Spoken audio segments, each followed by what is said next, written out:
Buwan Senisa, one of our Cebuano weightlifters bound for Paris Olympics. Magandang tanghali. Magandang tanghali po. John, kamusta na po kayo? Kamusta ang paghahanda nga for the Paris Olympics? On track na ba kayo para dito sa inyong paghahanda nga for Paris? On track na po yung mga paghahanda, pero nagtitraining pa rin na mabuti para sa lahat.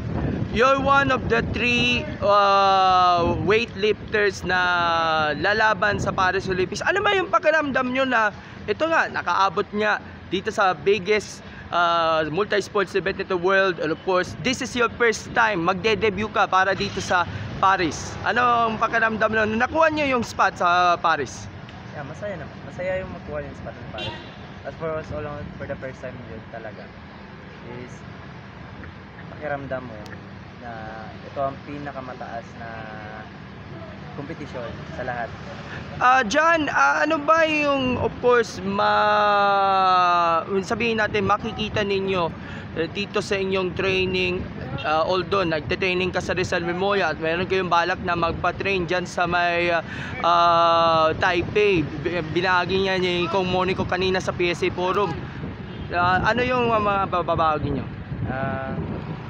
Ayun, mga buhat, mga training ko.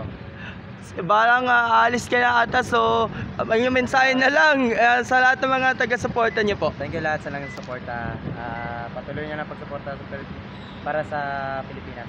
Alright, thank you so much. So